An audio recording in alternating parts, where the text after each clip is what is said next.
Filippo del Giudice, a kind of Diaghilev of the English cinema, who had always befriended me, now thought that the time had come for me to write and direct a film of my own.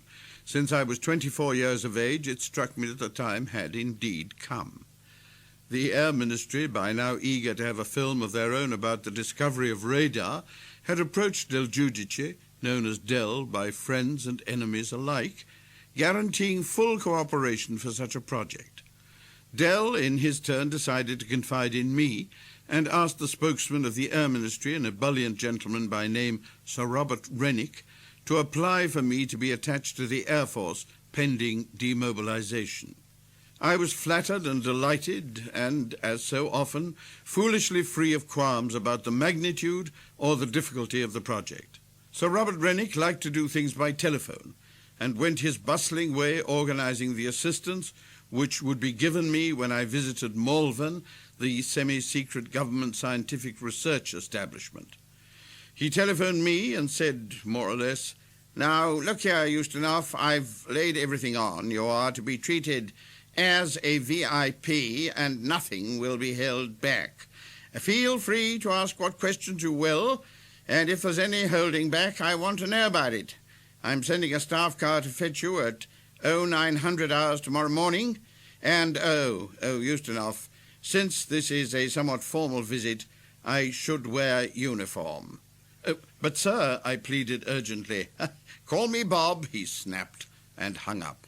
Just after 9 o'clock, a mud-coloured Humber limousine drove into the mews in which we lived.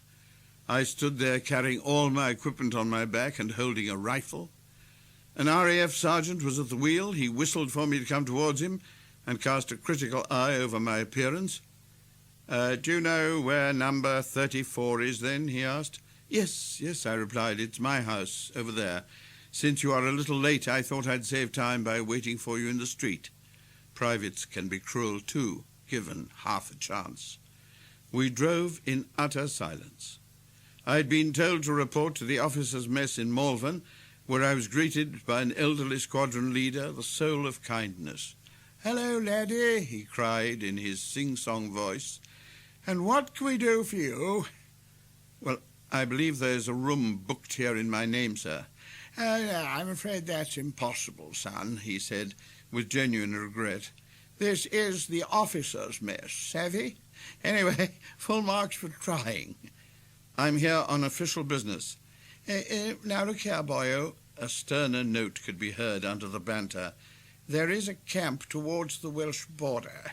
It's only about 12 miles away. Why don't you hog a lift? Some kind soul will be found to take a soldier, what? Then you can conduct your official business from there. Now hop it." "My business is with Bob Rennick." The squadron leader fell back a pace and paled. "Sir Robert? Sir Robert Rennick? You've absolutely no right to call him Bob." "He asked me to call him Bob."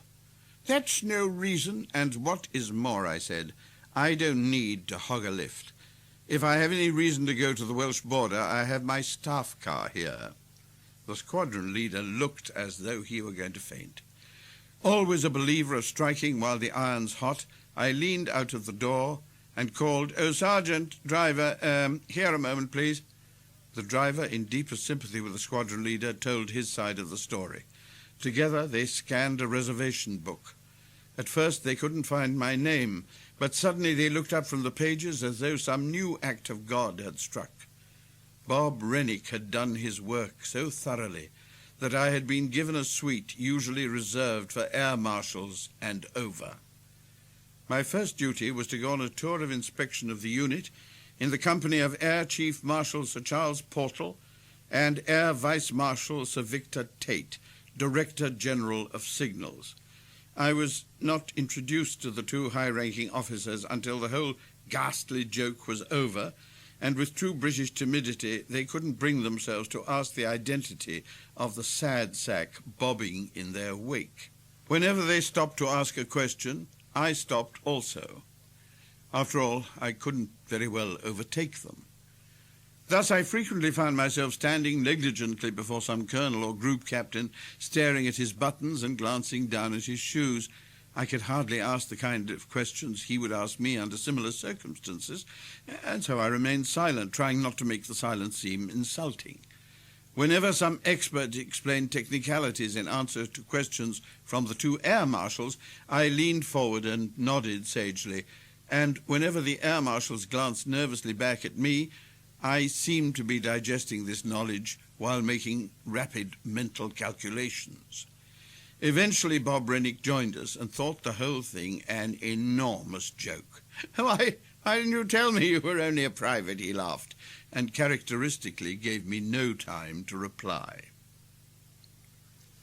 I completed the script of School for Secrets while still technically in the army, and was not released from its grudging grasp until I was actually shooting the film on the floor, when we had to stop production for a day at considerable expense in order to allow me to be formally discharged and to receive a civilian suit. May I say something?" "You don't have to ask. You enjoy yourself a great deal at the Army's expense, and evidently this exercise of yours finds some favour, since you are often asked on the television to tell some story or other from your military experiences." "Yes, what are you driving at?" "No need to be irritated. I'm merely suggesting that you know perfectly well that without the Army, or rather without armies in general, there would have been no possibility of defeating Hitler. And, well, obviously I know that as well as anyone else. I trust you are not trying a thoroughly reprehensible maneuver, hoping to make me recant like a faint-hearted heretic before the true faith of regimental tradition." That would be useless. You forget I hated the Army too. I hated the reduction of my potential to practically zero. "Well, then why, for heaven's... I want you to give the correct impression of your protest against the Great Waste. It's not something frivolous or facile, but a deep-rooted, well-argued revulsion. It's not merely light-hearted mischief, but a scream of horror." "Well, there you're wrong. I have neither the temperament nor the build for screams of horror. I am resigned to the fact that anything profoundly felt by me takes on the mantle of light-hearted mischief just because it emanates from a heart of jocular rotundity. Appearances cannot alter the intrinsic content, however. To defeat Hitler, the countries of the so-called free world had to play the same time-dishonored game as he, each falling back on traditions of comportment which history had rendered solemn to some, ridiculous to others. Inefficiency on the scale of warfare would be impermissible in any field in which the prosperity of shareholders was involved, while the wastefulness of battle is comparable only to the arbitrary exchange of wealth in a casino. On July the 25th, 1945, our daughter Tamara was born at the Willavington wing of the Middlesex Hospital in London. She is now a creature of grace and charm with an expression ever youthful and delicate.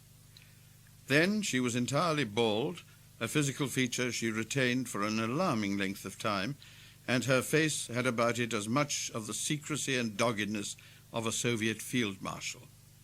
As I looked at her, trying to kindle feelings of paternity, which are entirely intellectual with such tiny children, she stared straight back at me with surprisingly steady blue eyes, as though awaiting a complete confession. We moved from our Mews house, a small, rather ramshackle bohemian pad, into a most uncharacteristic apartment full of amenities, but without any character whatsoever. After the long enforced absences of the war, and the independent development of two creatures who had entered marriage at the age of 19, there was nothing more calculated to put a strain on a fragile relationship than this enormous abode, which could, in fairness and without political bias, be termed bourgeois. I was kept very busy directing my first film, which didn't make me the most communicative of husbands. Having been involved in forms of propaganda and having observed Carol Reed at work, I was fairly well equipped to deal with a semi-documentary subject of this nature. As soon as I was shot of the army, I applied for the release of my favorite corporal, Michael Anderson. Mickey joined me as a first assistant, but from the beginning he was much more than that, a mentor, a collaborator, and a friend. We were fortunate in obtaining the services of Ralph Richardson for the lead. There was always something engagingly lunatic about Ralph, a quixotic quality, although his windmills were ditches and his faithful nag a powerful motorcycle.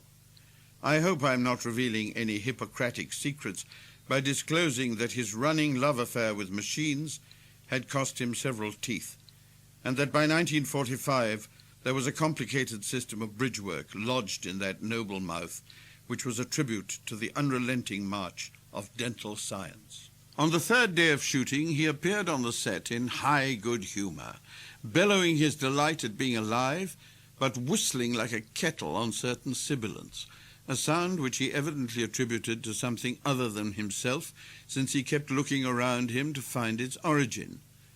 It was clear that he had left the bridge work at home. "Why can't we shoot?" asked Ralph, with a piercing whistle, by now riled by the delay. While Mickey slipped off to call Ralph's home, I panicked, a director of 24 faced with one of the greatest actors of the age. The camera is broken," I said foolishly. Unfortunately, Ralph was not only fascinated by speed and its consequences, but also by fiddling with the wreckage in order to resuscitate it. He now approached the camera to see if he could mend it. "I hear the camera is broken," he said to Jack Hilliard, the cameraman. "No," replied Jack reasonably, who had heard none of this. "What sauce?" cried Ralph with another blast on the whistle, which made Jack Hilliard flinch. "Why did you tell me the camera was broken?" "It isn't," he went on, looking me in the eye. It's my inexperience, Ralph," I pleaded. "It's the sound mixing machine." "The sound mixing machine?" roared Ralph, with two separate and well-defined blasts, which caused the sound mixer to turn all the knobs on his machine urgently to 0. Ralph crossed over to him. "I hear the sound mixing machine is out of commission," he said. Yes, it is," the sound man confirmed intelligently. Just then Mickey returned. "Your house wants to talk to you on the phone, Mr. Richardson," he said. "Oh, no," Ralph replied rather petulantly. "I want to work. I don't want to speak to home." "It may be urgent," I suggested. "No," he said flatly. "Since we can't shoot in any case," I said. "Confound it, all this is quite insufferable," he declared with one final blast as he went to take the call. He reappeared a moment later, walking a little unsteadily, his hand to his brow. "What is it?" I asked, worried. Oh, nothing. Nothing, a migraine comes over me suddenly. I have some powders. Like a fool, I left them at home. They'll bring them out here straight away. Perhaps I could lie down a moment." 20 minutes later, a Bentley drove up to the studio, and a small packet was delivered for Mr. Ralph Richardson. 10 minutes after that, Ralph reappeared, once again in high spirits.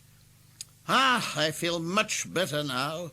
Mens sana in corpore sano," he announced, all that Latin and not a trace of a sibilant whistle. The sound man turned the knobs on his console back to normal, and we did a good day's work. The film was a great success, which led people to believe that I was an up-and-coming director. Only I knew that my ambition did not really lie in that direction. I was too wedded to the word by habit and by inclination to allow a purely visual imagination to develop. Nevertheless, the temptations were very great. My domestic life was falling into nerveless and dispassionate ways, in spite of the delightful cavorting of Tamara. It was clear that it could not last. There were arguments. There were never rows, but rather wearisome exercises in self-justification. A kind of tedium enveloped us, made worse by the heedless happiness of our daughter. All this was the fault of no one, only perhaps that of circumstances. During the heroic days of the war, our way of life was everybody's way of life. But now, with the coming of peace, I was testing my ability to be myself to the full, making up for lost time, whereas Isolde, more mystical and abstract by nature, seemed to me to be removed from my realities in a numb withdrawal. The withdrawal was perhaps not quite as numb as it seemed to me, since I noticed the frequent presence of a young fellow at home with a pleasantly pugnacious face. It was a little surprising that I was never introduced to him, but since I am a great believer in personal liberty and think there are few characters sillier than suspicious husbands, I never asked who he was. I was informed soon enough, however, when Isolde announced that she wished to marry him. I asked her to reconsider her decision. Her mind, she said, was made up. She was hankering for a steady, undramatic life, removed from the mainstream. She slid silently out of my life, and I hardly more noisily out of hers. The end of our marriage seemed to me curiously tepid. It was all very English and very reasonable, but with the added spice of that ludicrous charade of sending a detective to a prescribed room in a transient hotel where Isolde would be discovered playing cards with a hired adulterer. It all worked like a spell without a trace of collusion, and soon I was ready for the law courts. One morning my solicitor called me to tell me to hurry up. The hearing was at 11 o'clock, and the judge, Mr. Justice Tudor Rees. I sat in my bath with a copy of Who's Who on my wet knees. I looked up Mr. Justice Tudor Rees just to know what I was up against. His credentials seemed overwhelming for a mere divorce, but I did happen to notice that his wife's maiden name was Dorothy Sidebottom, a distinguished name in the northern countryside, which is hard to forget. My lawyer, a member of Parliament from Ulster, asked me a series of predictable questions, which I answered in an overproduced theatrical voice, so eager was I not to be misunderstood. I was given technical custody of Tamara, although this right was waived owing to the child's age. All seemed to be going swimmingly in this hypocritical ritual, when the judge suddenly fixed me with an eye both awake and aware. "Why?" he asked without continuing. Emergency was written all over my lawyer's face. "Why?" repeated the judge again. "Why did you give your daughter the eccentric name of Tamara?" "Well, I don't consider the name at all eccentric," I replied, not without haughtiness. The judge flushed with irritation. "In all my experience," he remarked, "it is among the most eccentric names which have come to my notice." "You must realize, my lord, that my surname is Russian," I said. "It would be ridiculous were I to call my daughter, say, Dorothy." He looked up in surprise, forgetting for a moment to frighten me. "Dorothy is a perfectly good name," he said. "In certain circumstances, my lord, it cannot be bettered. Not, however, in mine." A mischievous smile played about his mouth for a moment. I saw an anecdote forming in his mind. On arriving home that night, he was going to say, "Oh, incidentally, Dorothy, my dear, you'll never guess I had that actor fellow Ustinov in the court today, and do you know what happened?" Thanks to Who's Who, I was through the minefield. I left the court a free man, with all that entails, now once more open to burdensome temptations and the unnecessary exhaustion of uncertainty. My second film, Viceversa, based on the admirable book by F. Anstey, was according to many ahead of its time. With Roger Livesey in the role of the negligent, hypocritical Victorian father who tells his snivelling son, about to return to a hideous seat of learning after his holidays, that school days are the happiest days of any man's life, only to find himself transmogrified into his son's body, the film seemed to me to have a good chance of success. For the boy, I engaged a young and extremely precocious fellow called Anthony Newley. For the terrifying headmaster, Dr. Grimstone, an unknown actor who had fought in the Spanish Civil War on the side of unpopular legitimacy, James Robertson Justice. and for his daughter, a sweet little English rosebud, Petula Clark. Had the film been made by Disney, it would have had fewer rough edges. What am I saying? No rough edges, but it would have been less ambitious, even on the humble level of a farce. It was one of those films which require a handful of fanatical addicts at once, who only serve to annoy those close to its little mysteries even further. The same became true in 1949 for my third film, Private Angelo, based on the charming book by Eric Linklater about an Italian private forever in search of the dono di coraggio, the gift of courage, which is eventually imposed on him by adverse circumstances. It must be said that it was a book hardly calculated to please the Italians, since it was based on prejudices about their warlike qualities, which were distinctly paternalistic. The Italians have always seemed to me to be almost over-endowed with courage, expressed in the form of personal panache or recklessness. They are nonpareil in the production of condottieri, poisoners, boxers, racing drivers, stuntmen, popes, angelic and diabolic gangsters, and unflinching martyrs. Place all these disparate elements in a trench, however, and cover them with the same drab uniform or a coat of mud, give them an officer or two they don't necessarily respect, and, of course, their splendid qualities of individual radiance are tarnished. They prefer not to die under anonymous, or worse, under stupid circumstances. I played Private Angelo myself, in retrospect rather too placid for the conventional view of an Italian, and rather too fair also for that unobservant multitude which consider all Italians to be swarthy.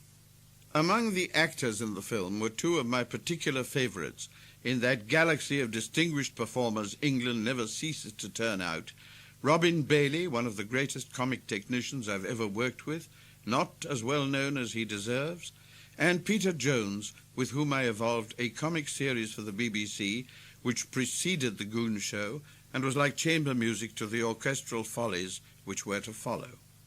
Pat Dixon produced these programs, and our guardian angels and consistent inspirers were Dennis Norden and Frank Muir, masters of the ridiculous. Peter and I invented a couple of characters out of the folklore of London, Morris and Dudley Grosvenor, low characters with high ambitions, as their names suggest. They spoke in the lisping accents of London's East End and had endless wife trouble. The programs were improvised within a certain framework, and often they reached satisfactory heights of comic melancholy. Foolishly asking, "How's Zelda?" on one occasion, I received the following exercise in gloom from Peter Jones. "Zelda, I tell you this much, Murray. If every evening after work you are hit on the head with a beer bottle with monotonous regularity, marriage soon loses its magic." Our satire delved into all fields of fiction as well. In our coronation number, we produced a series of famous lines from the obscure moments of history, such as, "Give me 10 grenadiers, and I will give you Harwich," and "What, there are no flags left? Strap me to the flagpole." It was light-hearted and quietly wicked, and people seemed to like it. One moment. Yes? You seem somehow to be rushing through these years. Your narrative is formless compared to the careful reconstruction of your early years. Well, that's perhaps because I am, in retrospect, less interested in them than in the years of my relative helplessness, where I could chart a progression from obstacle to obstacle, where I had my parents to compliment, to accommodate, to consider. Now I was alone after the failure of my marriage. More than alone, I was adrift, making up for a time which had never been lost, but merely neglected because of ignorance, a lack of curiosity, a certain complacency. What finally brought this period to a close? A chiding voice calling out of the heavens, "Whither goest thou?" Ah, quo vadis, exactly. And the chiding voice was that of the venerable lion of Metro Goldwyn Mayer. I was 28 years old. MGM were going to remake Quo Vadis, and I was a candidate for the role of Nero. Arthur Hornblow was to be the producer, and I was tested by John Huston. I threw everything I knew into this test, and to my surprise, John Huston did little to restrain me, encouraging me in confidential whispers to be even madder. Apparently the test was a success, but then the huge machine came to a halt and the project was postponed for a year. At the end of the year, the producer was Sam Zimbalist and the director Mervyn LeRoy. They also approved my test, but warned me in a wire that I might be found to be a little young for the part. I cabled back that if they postponed again, I might be too old, since Nero died at 31. A second cable from them read, "Historical research has proved you correct. Stop. The part is yours." Rome was in the throes of Holy Year and bursting with pilgrims. It was also one of the hottest summers on record. I met Mervyn LeRoy for the first time some hours before we began to shoot. He was an affectionate man of less than average height and of slight build. His blue eyes were friendly, although he had a vocational addiction to shouting, which is the right of any army commander, and, I was quick to discover, the production of an American epic is the nearest peacetime equivalent of a military operation with time as the enemy. I spoke to him with unaccustomed earnestness about my role and asked him if he had any observations to make. "Nero? Son of a bitch," he declared. I was inclined to agree with him. "You know what he did to his mother?" he suddenly said, with decent Jewish concern, as though there was something one ought to be able to do about it. I replied that yes, I did know what he did to his mother. "Son of a bitch," repeated Mervyn, almost angry. I nodded my head. So far, we saw eye to eye. "But is there any specific aspect of the man you wish me to bring out?" I asked. To my surprise, Mervyn replied by doing a tap dance routine. I applauded, and he beamed with pleasure. "I used to be a hoofer," he said. I said truthfully that I didn't know that. There was a long pause while I wondered uncomfortably if by some hideous chance he expected Nero to tap dance. "Nero," said Mervyn. I pricked up my ears. "The way I see him." "Yes?" "He's the kind of guy plays with himself nights." The inevitable vulgarities of the script contributed as much to its authenticity as its rare felicities. I felt then, as I feel today, in spite of the carping of critical voices, that Quo Vadis, good or bad according to taste, was an extraordinarily authentic film, and the nonsense Nero was sometimes made to speak very much like the nonsense Nero probably did speak. So gargantuan was the production that I was sent to the Rome Opera House for 3 singing lessons, in the belief that such a crash course might make of me another Mario Lanza as I sang my lament to the burning city. I arrived at the opera one morning in an atmosphere of high tension. Apparently Samson and Delilah had just been hissed the night before, and I was taken to be the new Samson from Paris. I pointed out that I would consider the part after I had had my lessons, but not before. It was on this abrasive and highly operatic note that I was ushered into the presence of my professor. He confessed to me, after dismissing a distraught soprano who had just waded through the mad scene from Lucia di Lammermoor, that in agreeing to teach me how to sing in 3 lessons, he was motivated by financial considerations. I reassured him that such considerations had not been absent from my mind when accepting to play the part of Nero.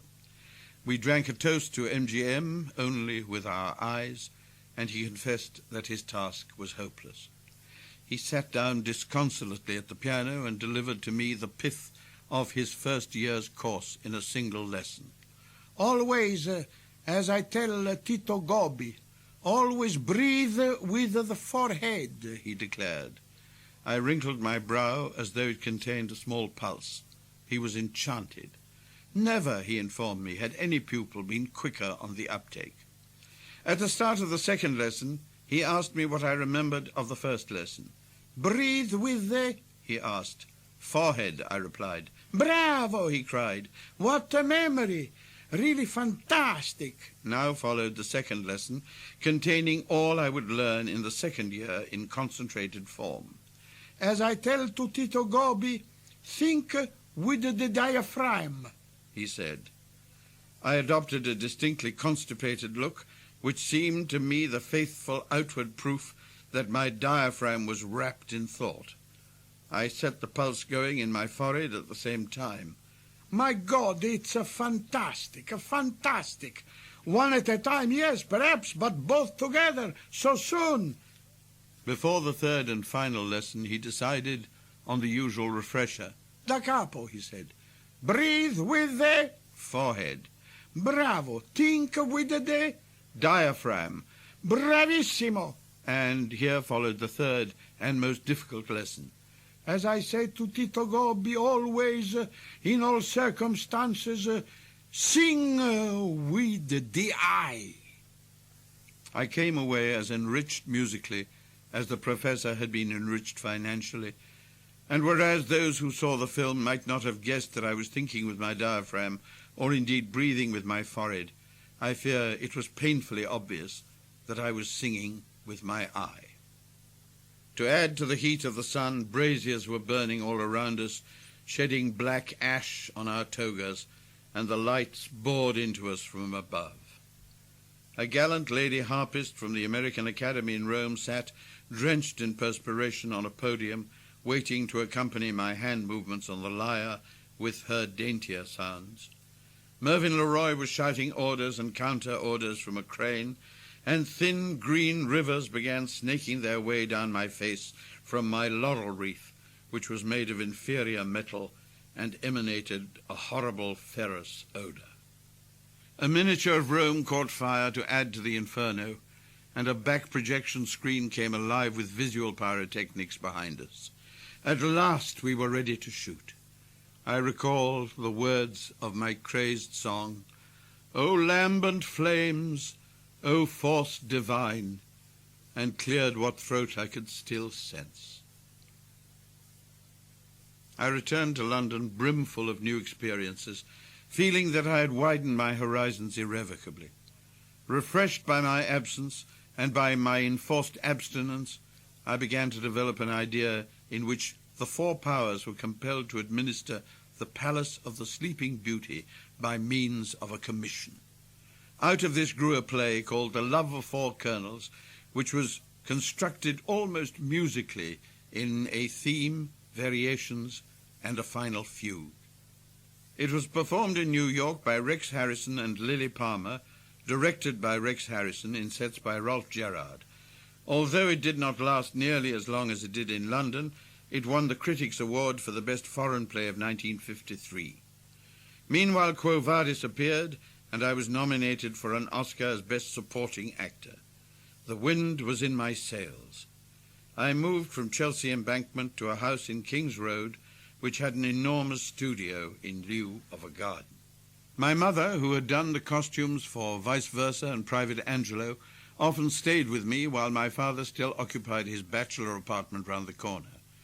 It was a curious arrangement, but I asked no questions, especially since they saw much more of each other now than during my mother's fairly long sojourn in Gloucestershire. For 2 long years, The Love of Four Colonels continued, exhausting and exhilarating, and it could have gone on considerably longer than its well over 800 performances. My private life was less erratic than before, but no more settled for that. Although I began to suspect that I was not made for marriage, I knew perfectly well that I was not made for celibacy either. Nor did I care for my profession to the exclusion of all else. I was, in other words, all eggs and precious little basket.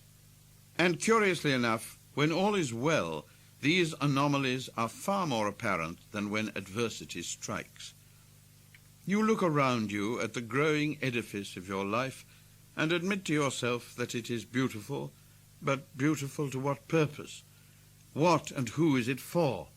Solitude is a necessary ingredient in the act of creation, But loneliness is very different. Not loneliness while alone, but loneliness in public places, in the midst of gaiety and joy. My heart did leap once on the tennis court of all places. I played badly since I kept my eye on my partner instead of on the ball. She was a French girl with an amusing face and a lively temperament, called Hélène. Our mutual attraction was immediate, and we enjoyed one another's company. Then she disappeared to France, leaving me the telephone number of her grandfather, at whose house she lived. He was a marquis, and his butler sounded like something even higher. The cordon sanitaire around my delightful partner was dignified and hermetic. There was nothing I could do. A little while later, while browsing in Mr. Moroni's newspaper shop in Soho, I saw the photograph of a strikingly beautiful girl on the cover of a pulp magazine. There was a story about her in it, with a teasing phrase under her picture, "J'adore les contes de fées," I love fairy stories. Pretending it was for a non-existent cook, I bought it, along with all the other foreign magazines I took regularly. I carried it to the theatre. 3 days later, my French agent, André Bernheim, appeared in my dressing room after the performance, accompanied by the very girl on the cover of the magazine. Her name was Suzanne Cloutier, and she was a young French-Canadian actress who had played Desdemona in Orson Welles' film of Othello. She was now in England to act in a film of Herbert Wilcox's, and André Bernheim asked if I would kindly look after her when he had gone. She spotted the magazine on my dressing-room table, and I truthfully told her the circumstances of its purchase. Such providential acts can sometimes rush one into an impression that destiny was at work. She told me she was on the run from Orson Welles, that his representatives were searching high and low for her to implement a contract for which she had not been paid. Her work in Wilcox's film must therefore be considered clandestine in the extreme. An executive from Paramount Pictures and I set her up in a remote but comfortable hotel, and an improbable detective story began, at the culmination of which we ran straight into Orson Welles in a fashionable restaurant. He was perfectly charming, surprised to see her, and asked kindly how she was. The small talk bore no trace of malice, nor of any desire to implement a contract, and all Suzanne's effort to appear frightened could not turn Orson Welles into the Svengali he patently had no ambition to be.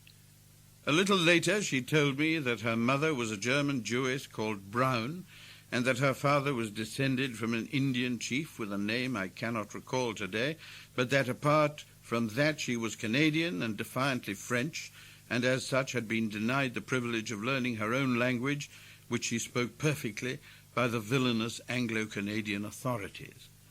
All this was said with utter conviction, and even if I found most of it hard to swallow, these tales had an undeniable comic charm, in which the fact that she seemed to take them so seriously was not a minor ingredient. People were enchanted by her freshness, her extraordinary capacity of invention, and her acumen in pursuing her ends, and I must admit I was among them. And even if one never quite knew when to reach for a pinch of salt, she had said it herself. She loved fairy stories. J'adore les contes de fées. We left for Hollywood immediately after our marriage. I had been contracted to play in the film The Egyptian, and I was looking forward to acting with Marlon Brando, who was one of its stars. I had already appeared in A View of Ancient Rome, seen through Polish eyes in Quo Vadis by Sienkiewicz, and I now was able to indulge in A View of Ancient Egypt as conceived by a Finn, Valtari. In a sense, Rome is already a part of the modern world, whereas the spirit of ancient Egypt is still wrapped in the secrecy of sphinxes and the smiles of cats, which make the enigma of the Mona Lisa seem commonplace. Unfortunately, this relative difficulty of discerning a palpable artistic personality for Egypt outside the stilted murals and the pyramids compels designers to go to Aida for inspiration, and this film was no exception.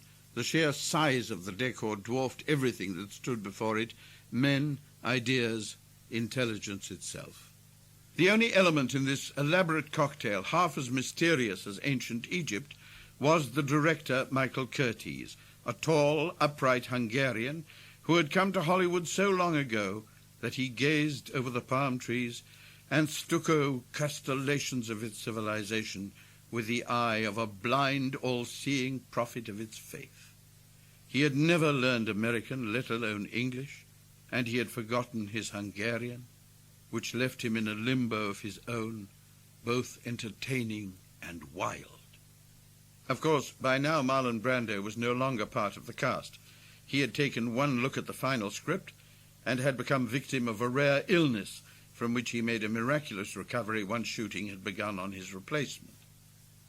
These were not easy times in Hollywood. The lamentable Senator Joseph McCarthy was on the rampage, investigating the infiltration of subversive ideas into the U.S. Army. To watch one bemiddled facade after another collapse under the specious pummeling of this sinister clown was more than one's sense of workaday decency could stand. It therefore came as a great relief to me to be invited to do a 15-minute recording for the BBC on the sole subject of the Army McCarthy hearings. I still do not believe that the BBC, in their cloistered island freedom, realized the local hazards of what they were asking me to do. I went along to Don Lee Mutual, Channel 5, and read my piece, from which I take the liberty of quoting. To the outside observer, there is nothing particularly striking about the senator. There is no fire, no perceptible fanaticism, and curiously, no oratorical powers.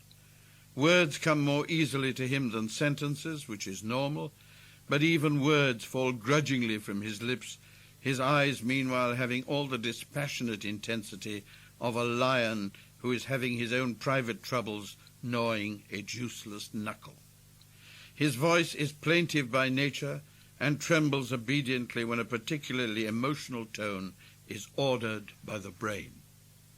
This, then, is the outward face of the man who has heard voices telling him to go and root out communists, and this is the face of a man who recognizes his potential enemy in everyone he meets.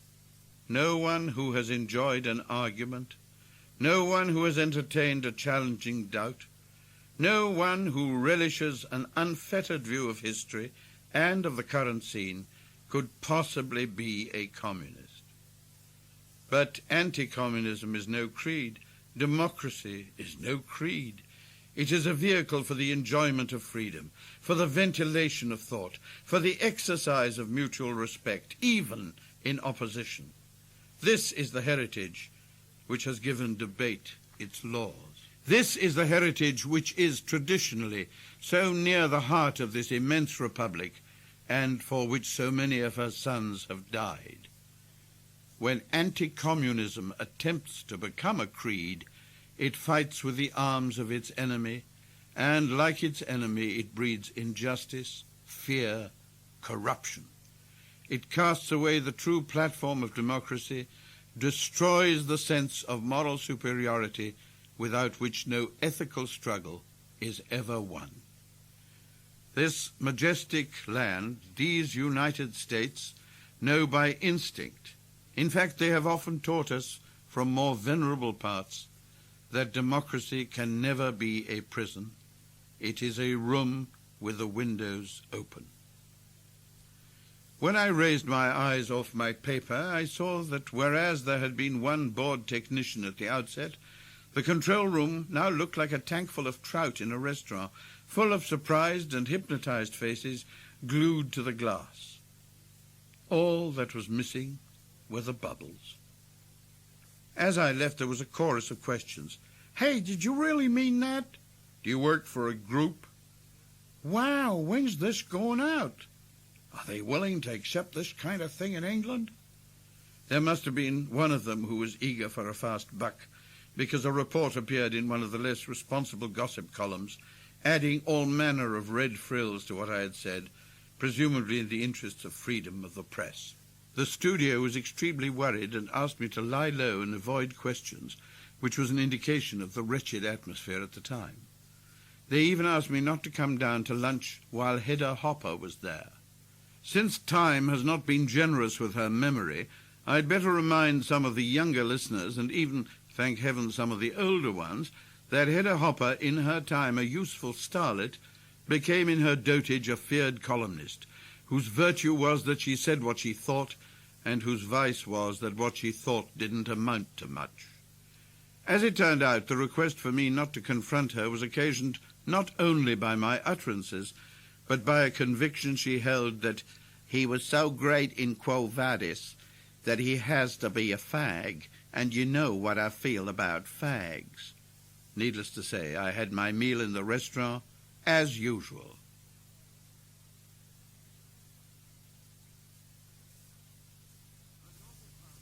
Our daughter Pavla was born at St. John's Hospital in Santa Monica on June the 22nd, 1954, at 3:33 in the afternoon.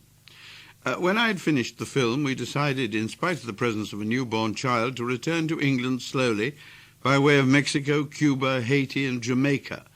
There we caught a French ship, the Antilles, which stopped at Guadeloupe, Martinique, Port of Spain, La Guaira, and Vigo on its way to Plymouth. We arrived back in England, which was slightly anticlimactic, after our fill of exoticism. The house was beautiful, but hardly practical once there was a child. There were stairs and more stairs, and never-ending series of redoubtable nannies who never lasted longer than a week or two. The tension in the house was often very difficult to take, and it was becoming abundantly clear that Suzanne had a dislike of many things English, because of a particular prejudice which really had nothing to do with the English themselves, but with Canadians of English or Scottish origin. I had no means of judging the veracity of some of her accusations, but others I felt to be at least improbable. Imperceptibly I became a peacemaker rather than an ally, and my only dignity was often my silence. We went to France, where I had been engaged to appear in Max Ophuls' film Lola Montes.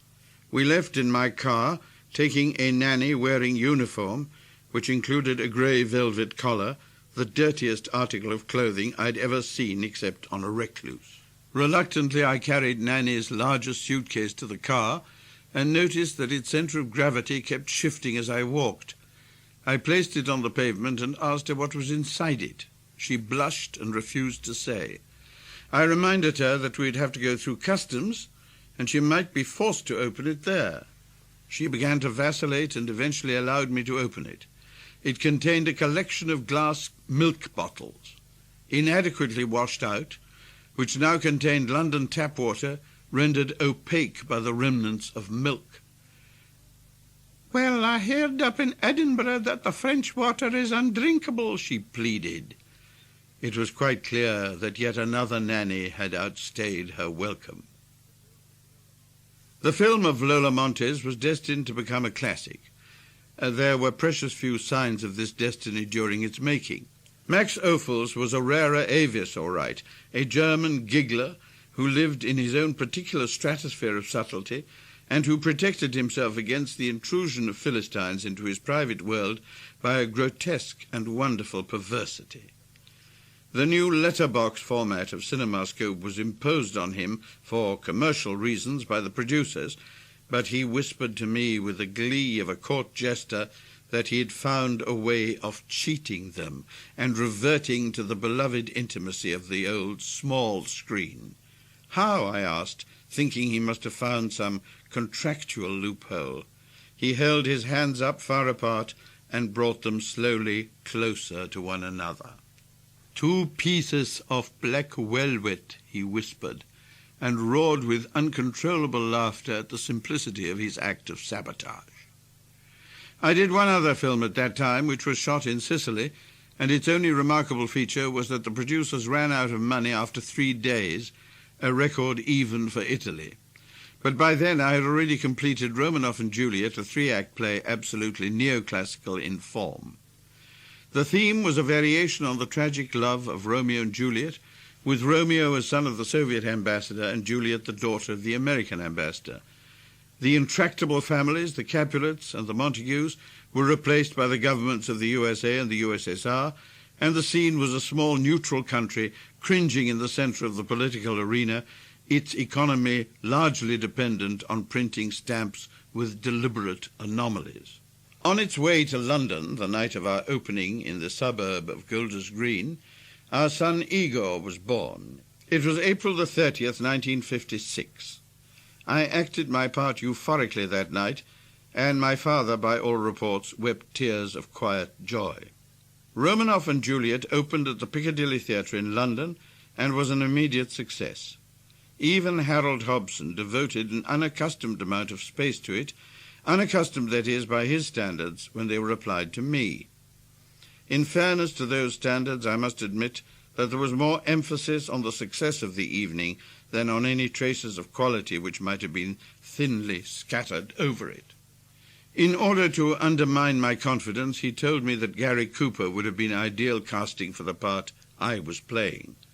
I answered him by saying that he could never have afforded Gary Cooper. We were all spies in the film. Kurt Jurgens, with dark glasses on, even then a tedious cliché for increasing tension. Sam Jaffe, speaking of French as extraordinarily American as Jurgens's was cosily Teutonic, and mine sullenly Slavonic. And Martita Hunt, who had studied with Sarah Bernhardt, and who spoke French far better than anyone, including Clouseau. Hers was not a French you expected to hear in a film, however, let alone a spy film. But then Clouseau's forte was his incongruity. It either came off or it didn't. On this occasion, it didn't. We went by ship to America en famille. On arrival, we were met by the press and by a duck-billed platypus. I cannot now think why, but it was a publicity stunt thought up by David Merrick. George Kaufman, then in his declining years, was going to redirect the play for American taste after Dennis Carey's excellent job in London. It was clear quite early on that George Kaufman, a towering figure in the American theatre, was by now beyond the chore he had accepted. There was an element of enormous sadness about the man, a pride which preferred a bitter silence to comment, and an inability to rehearse for more than 3 or 4 hours a day. He would arrive in an air-conditioned Cadillac and sit around listlessly in the auditorium looking like a deck chair which could never quite be folded up correctly.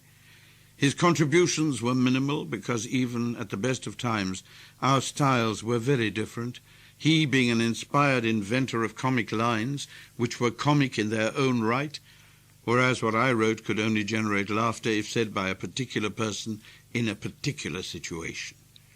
Poor George manfully went through the motions of helping until the dress rehearsal, when he announced softly yet savagely that he would have given notes if he hadn't lost them. It was the last time he spoke to us.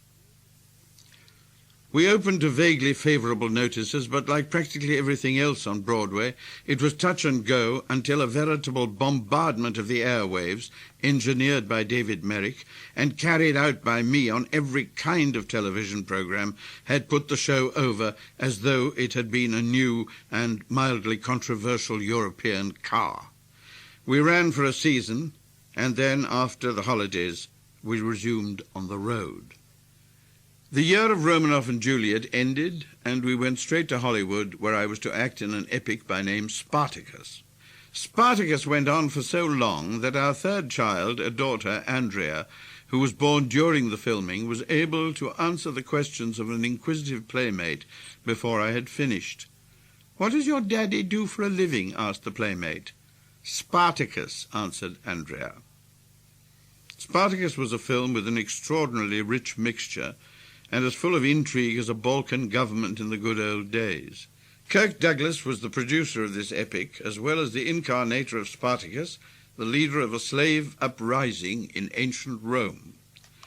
Laurence Olivier had been brought from England, I from God knows where, and Charles Lawton, John Gavin, Tony Curtis, and Gene Simmons from up the road. We all had been sent scripts in order to tempt us, with subtle variations favouring our particular characters. No two scripts we discovered were the same.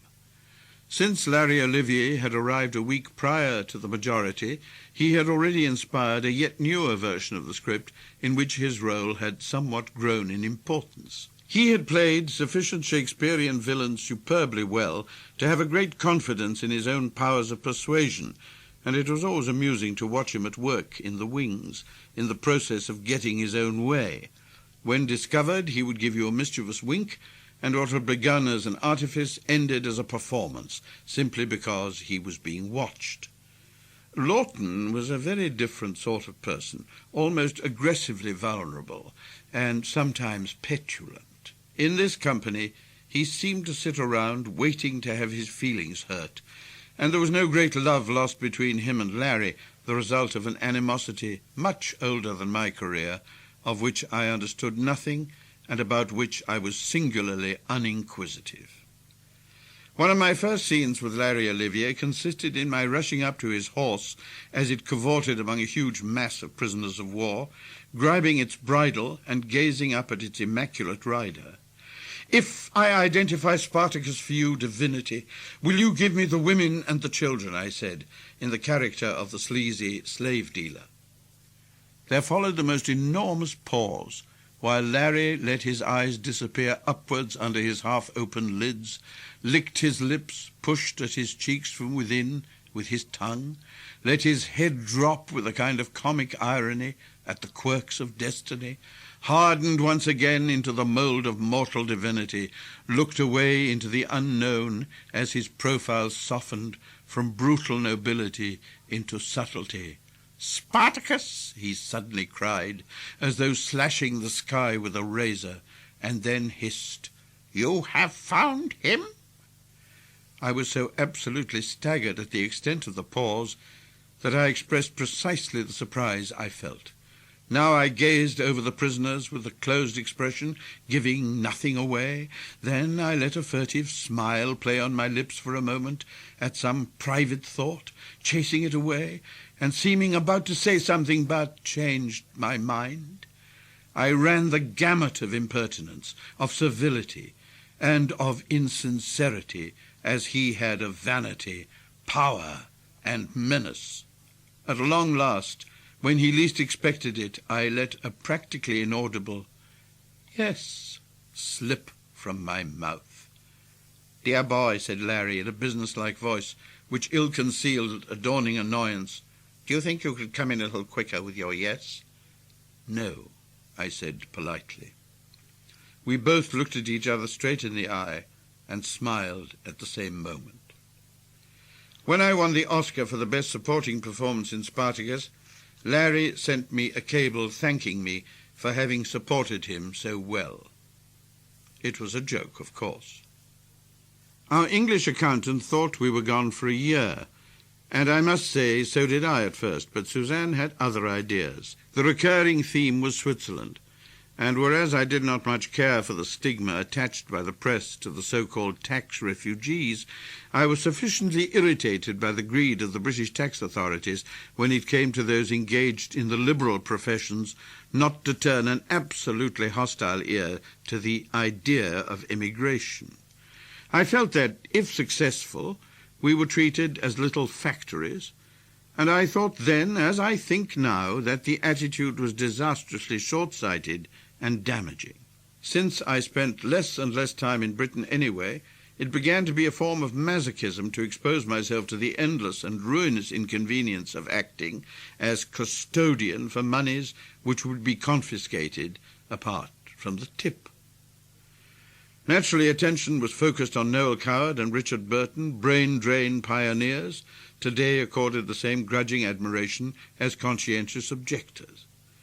I was in Canada when I received a call from the Daily Express. A supercilious voice said, Mr. Ustinov, there's a rumour going around town that you're about to do a Noel Coward. Is there any truth in this?" "You mean that I'm going to appear at Las Vegas?" I asked. There was an appreciative snigger. No, that you are actually going to set up house abroad."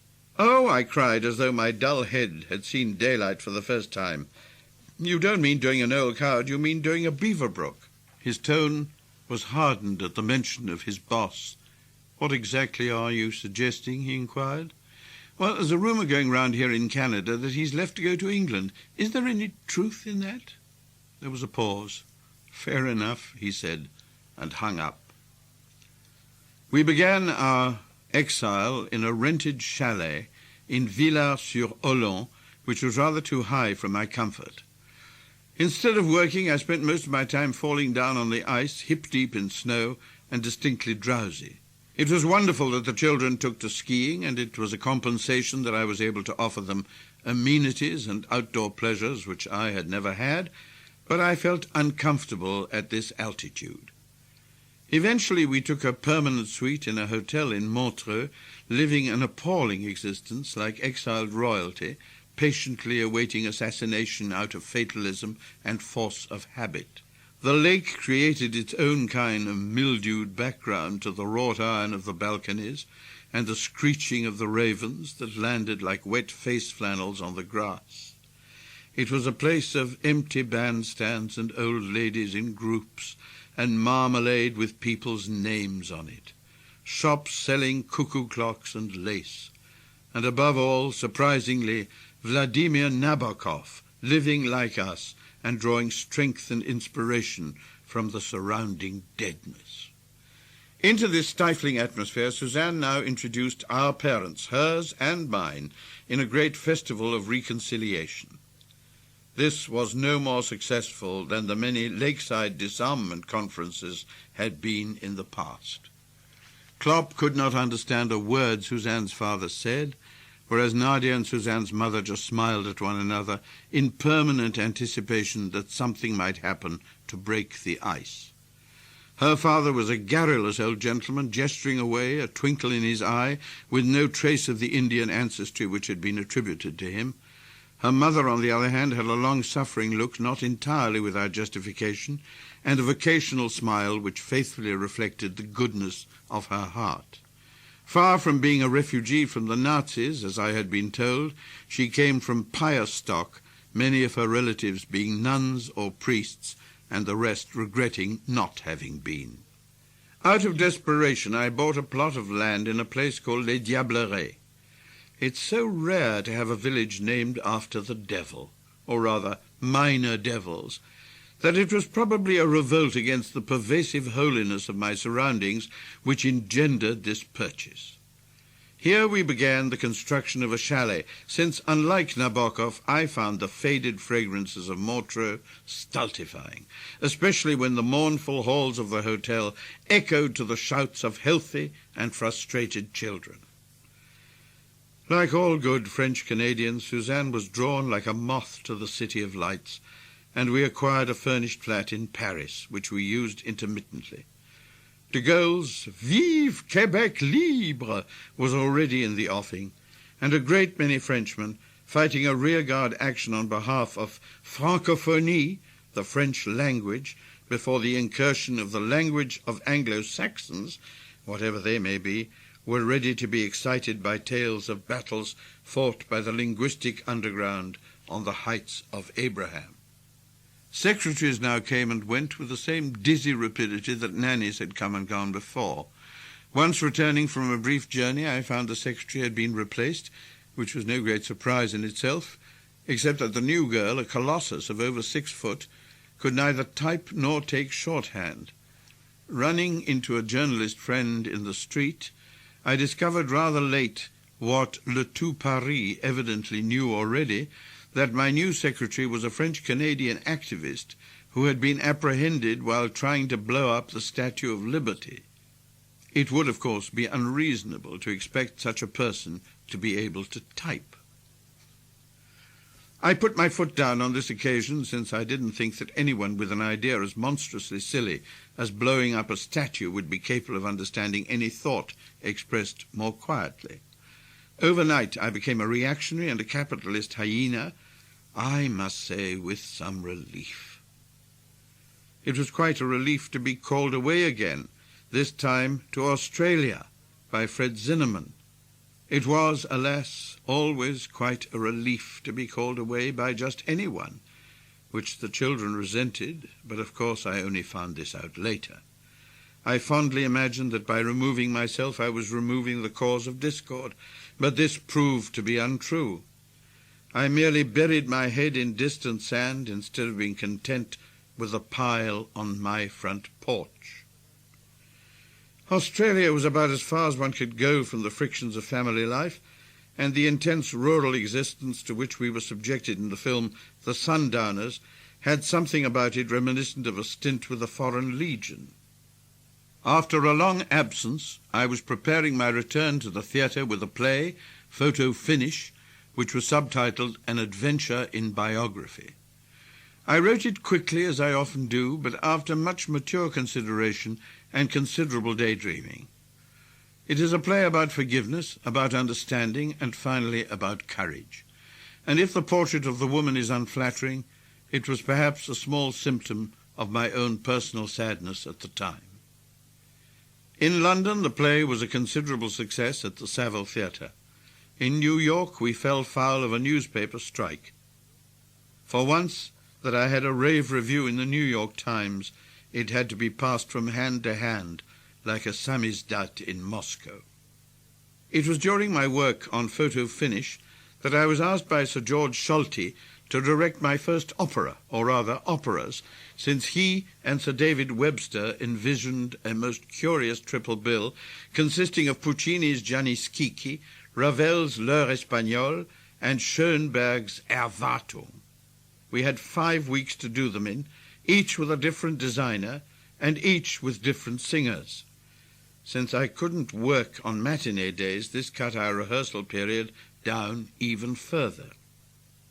The French designer Ponel, a celebrated director of operas and musicals in his own right, did a wayward sketch of the set with no indications of the height of doors or mechanical details of clocks, with the result that I spent one Sunday in the empty Covent Garden working out the dimensions of clocks within which singers had to conceal themselves.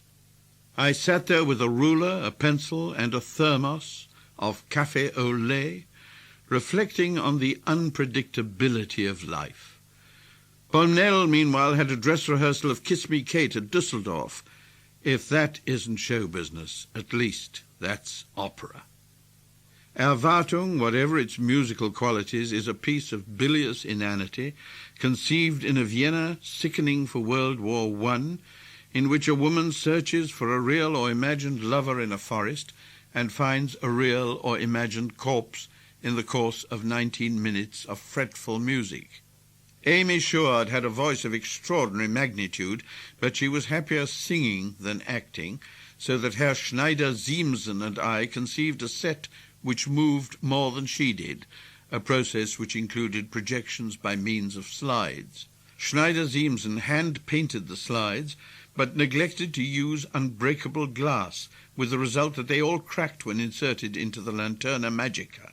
He was in tears of rage until I pointed out that sticking plaster gave them an even more abstract quality than before, and seemed to add to the agony of the meandering soprano a hint of clinical foreboding.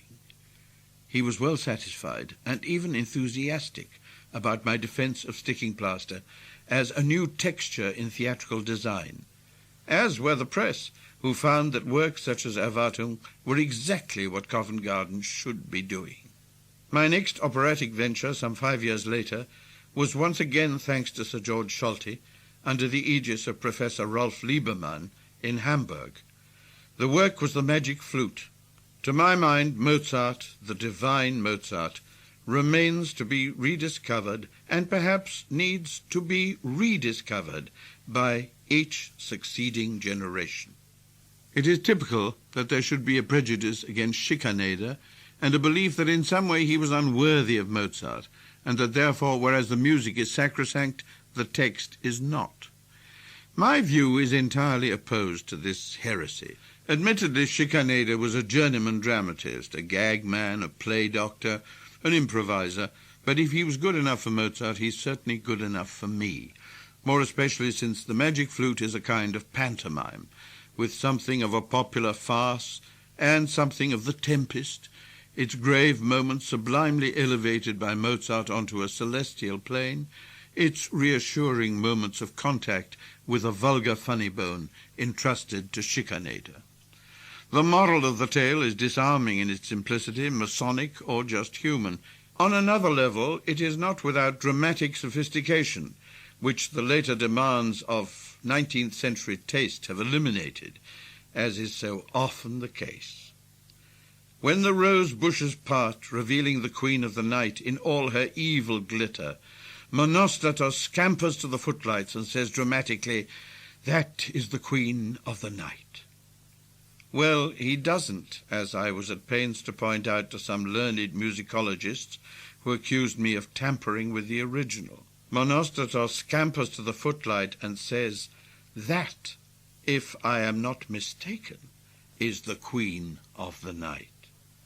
This is one of many Baudelarisms where the wit and colour of Schickenader has been eliminated by the erosion of time and its servers.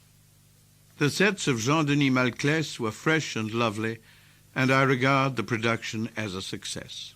When it went to the Maggio Musicale in Florence, William Weaver wrote in the Herald Tribune, "It was superbly realized, beautifully paced.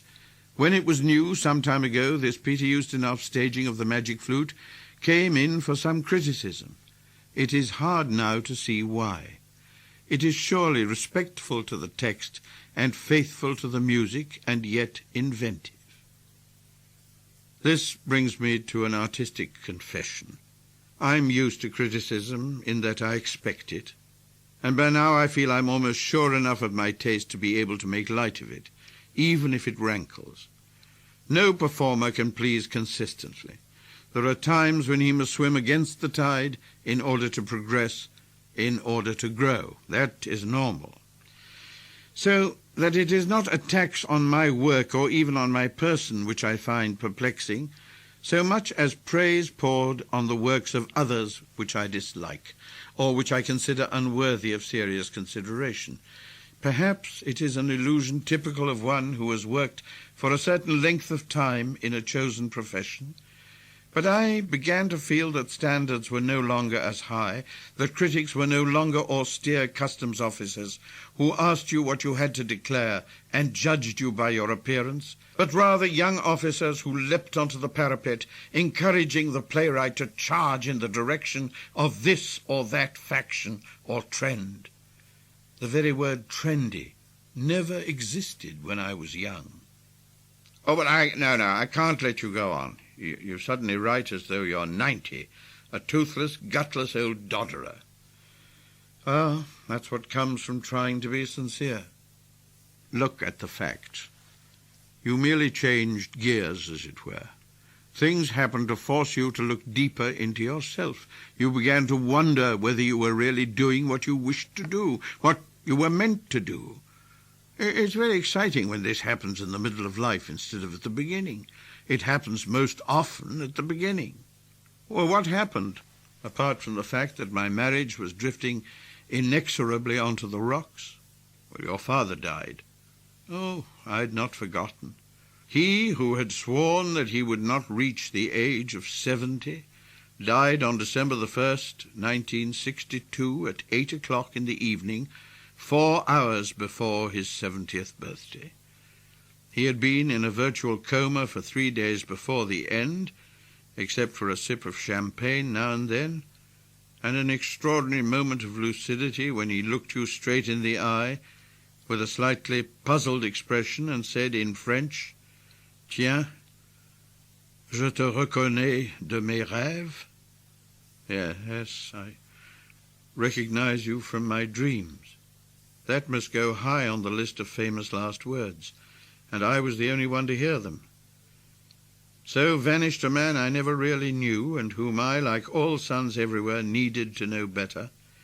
There's no fault attached to this. The need and the awkwardness lie somewhere deep in human nature. The cross-currents of jealousy, of ambition, of protectiveness, of authority try and work under the level of consciousness, however well they are controlled by breeding and by usage. Did your father's death bring you closer to your mother? No. Curiously enough, it brought her closer to him. she who had chided him for his drift into incapacity and death, she who sought to interest him in the life around him, she who did all she could to stimulate and invigorate him, now became slowly as apathetic as he had been, playing Scrabble with her elder sister Olga, who had settled down with her. But where did you spend most of your time? Oh, that's difficult to say. I did the film Topkapi in Turkey and Greece, with a little of it in France. You received an Oscar for Topkapi. Oh yes, I was reaching the age of compensation. I had on my desk 2 emasculated gentlemen and 2 emasculated ladies as well. These were the Emmy Awards, which I received for playing Dr. Johnson and Socrates. The 4 of them made for a fine mixed doubles match. Then I won a 3rd Emmy playing an aged Jewish delicatessen store owner in a fine, if rather sentimental script by Rod Serling. Now we had an umpire as well. In 1968 I was elected rector of Dundee University, remember? Will I ever forget? Half a bottle of whiskey you had to drink out of a silver goblet as you were dragged round the city in a landau, pulled by the university football team in lieu of horses. Those were just the light-hearted japes of high-spirited medics, and they were fun. The 6 years that followed were the real test. The cool machinations of the social sciences Marxists, young fellows gazing at you resentfully through the odd gaps in the hair which cascaded down their faces, already well versed in all the low tricks of political chicanery. There was never any trouble from the dental students, the medical students, or the engineers, those who had tremendously difficult disciplines to master, and therefore had no time for university politics. But the social sciences were the overflow for all those who had not yet decided what to do with their lives, and for all those whose premature frustrations led them into the sterile alleys of confrontation. They called wildcat meetings among themselves, informing no one else, and in secret passed a vote calling on me to resign. 40 in favour of your resignation, 6 against, read the telegram. That was a time to be tough.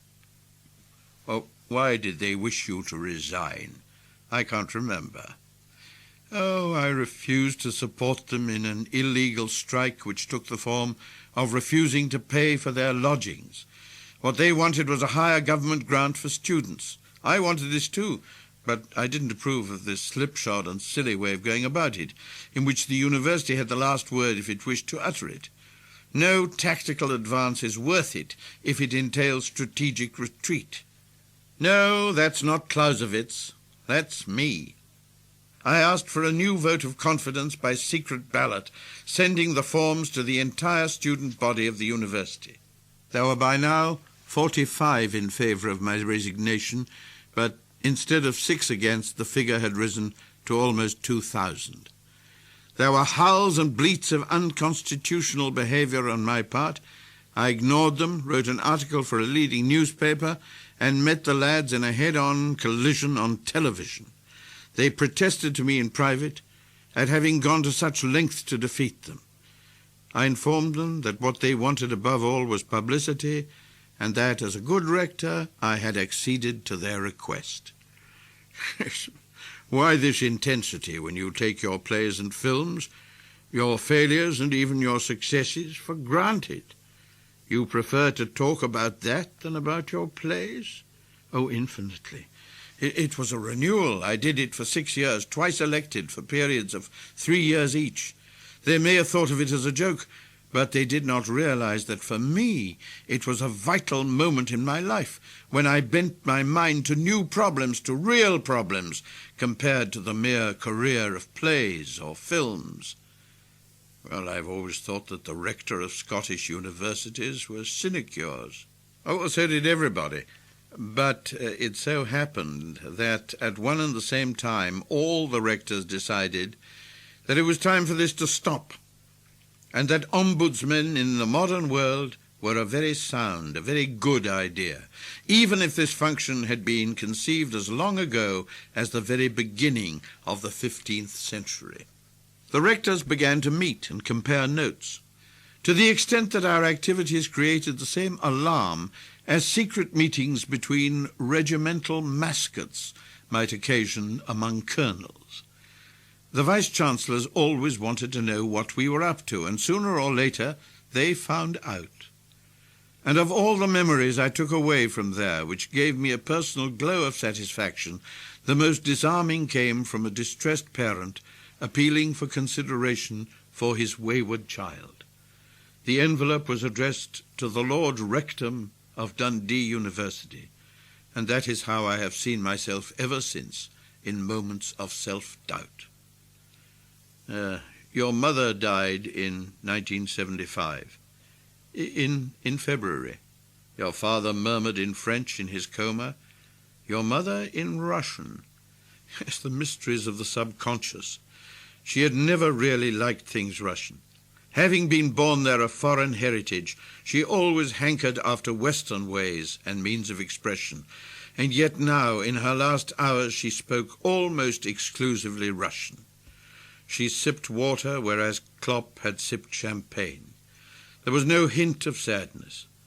It was part of a functional process almost as old as life itself, and there was a kind of serene complicity between us. She was happy as the awful discomfort of dying would allow. She had spent so much time and energy worrying about you with her usual discretion.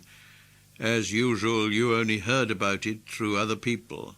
Yes, a diary I discovered was searing evidence of the moral injury she had suffered as the result of events which I have briefly hinted at, and her anxiety for my well-being was both selfless and discreet. Luckily, I had time to reassure her as to my spiritual serenity before she died.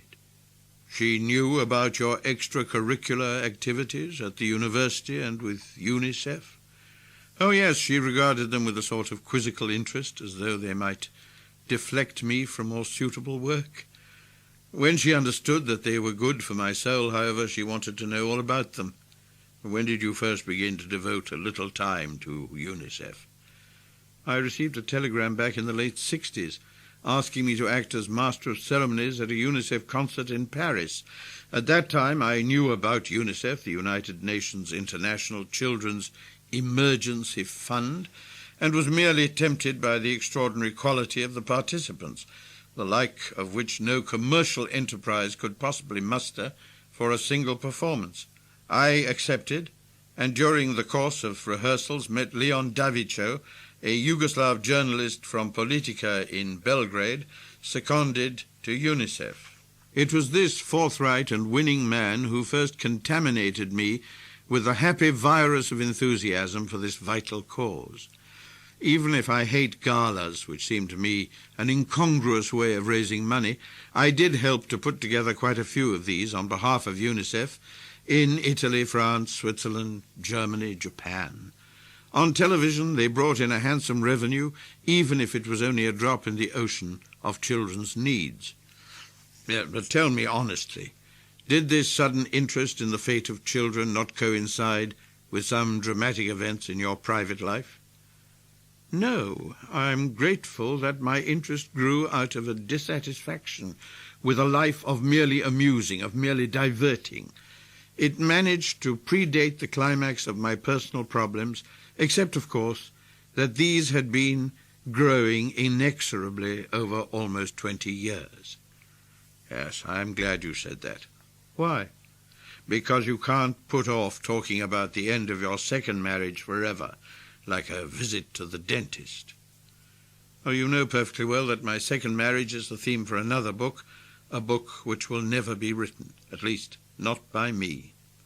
Is that all you're going to say? Yes. Are there not revenges you feel bound to take? No.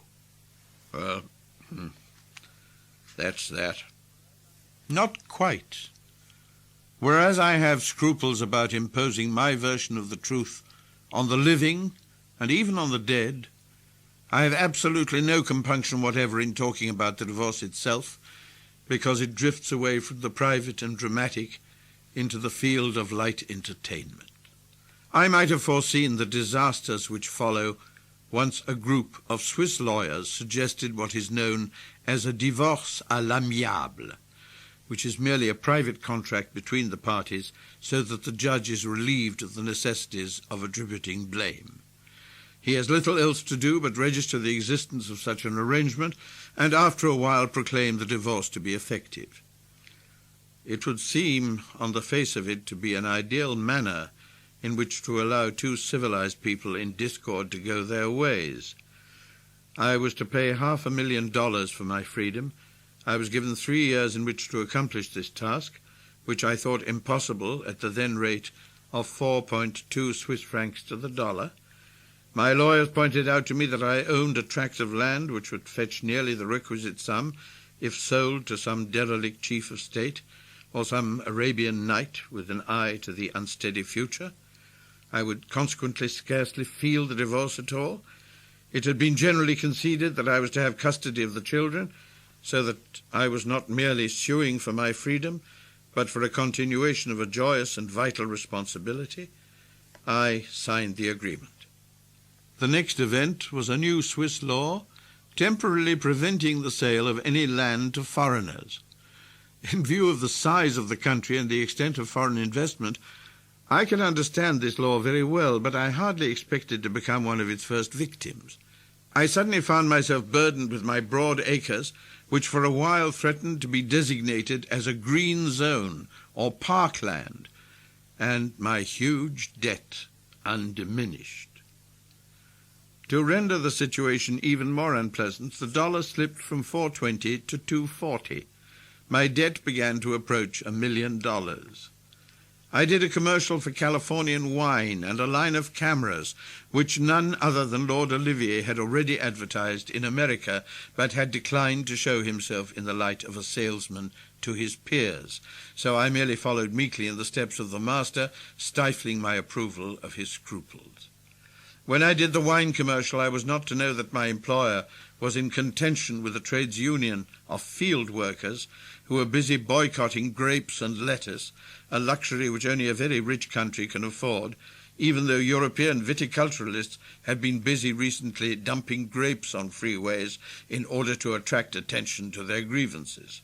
The result of all this opulent absurdity was that while I opened in a new play, New Haven, Connecticut, there were pickets outside the theatre blaming me for underwriting blackleg lettuce and pirate grapes by doing a commercial. And all this because of the unadulterated amiability of a Swiss court. Now you understand why I call this divorce light entertainment. Suffice it to say that I did many things I had no taste for during this period, simply in order to make ends meet and to contrive to give my children an adolescence as serene as their childhood had been tormented. Was this not a high price to pay? No price is too high. There is no element in this existence which gives a clearer sense of responsibility than children, and mine have already given me immense joy of a kind I can never consciously repay. Did you not write that once we are destined to live out our lives in the prison of our mind, our one duty is to furnish it well? Yes, I believe I did. Have you furnished yours well, in your opinion? Ah, you have led me to my final confession with all the diabolical refinement a torero employs to lure the bull towards the picador. I hope with happier results. Well, I've made many mistakes. I've been guilty of many errors of judgment, sometimes while trying too hard to do what I thought was right. But then, when the weight of my cumulative stupidities seemed for a moment to be overwhelming, I rediscovered, quite by chance, the tennis partner who had deflected my attention from my game so many years ago. A great deal had happened to us both, and neither of us had been extravagantly happy in the intervening years. My friendship with Hélène Dulot d'Allemand matured gradually to a point where we became inseparable. Our mutual attraction has grown with time, and this extended springtime has surprised us both. I would no longer know what to do without her. Can you say that she is the love of your life? Comparisons are odious. When I was young, I loved my wives with the means at my disposal. Only I'm older now, and I love Hélène, my third wife, in a manner which seems to have matured like wine. She came to my rescue at a turning point during that exhausting, terrifying and magnificent journey of self-discovery we call life, and for that I'm endlessly grateful. Well, that seems to bring us to the end. The end. We've gone through so much together, dear me, and yet it suddenly occurs to me we don't know each other at all. Well, we discover each other in retrospect with the passage of time, and it is then that we also discover that we don't know each other very well, which is perhaps a good thing.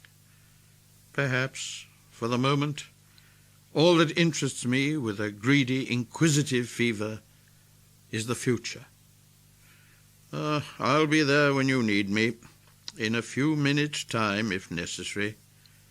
Thank you, remorseless spirit. Oh, don't mention it. All too solid flesh.